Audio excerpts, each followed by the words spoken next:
Magandang hapon, ngayon pa araw ng Biyernes, November 17, 2023. Narito po muli ang update sa lagay ng ating panahon. Pumasok na sa loob ng ating Philippine Area of Responsibility ang minomonitor nating low pressure area sa may silangan ng Mindanao. Hindi pa rin po inaalis ang posibilidad na lumakas muli ito at maging isang ganap na bagyo. At kapag nagkataon, papangalan itong bagyong Kabayan ng Pag-asa. Maging bagyo man o manatiling low pressure area ang nasabing sama ng panahon, patuloy ito na magdadala ng mga pag-ulan sa iba't ibang bahagi ng ating bansa. So ngayon, nakakaapekto na ang trough extension nito sa iba't ibang bahagi ng ating bansa.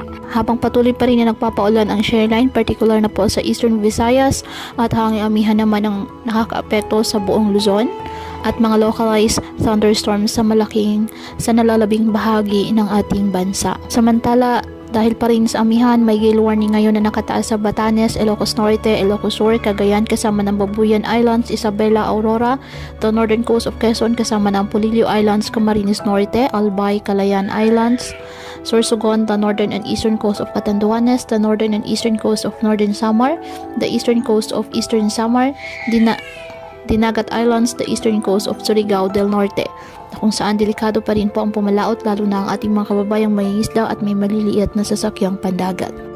Ngayong araw, asahan ng mga pag-ulan dyan sa Bicol Region, Northern Samar, Eastern Samar, Caraga, Davao de Oro, Davao Oriental, Palawan, Basilan, Sulu at Tawi-Tawi na dulot po ng shearline at ng trough ng low pressure area.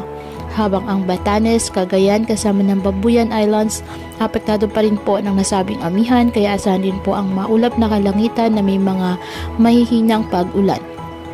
Ang Metro Manila at nalalabing bahagi ng Luzon, bahagyang maulap hanggang sa maulap na kalangitan with isolated light rains dahil pa rin po sa northeast monsoon. Ang nalalabing bahagi ng ating bansa, apektado po ng mga localized thunderstorms at ng shearline.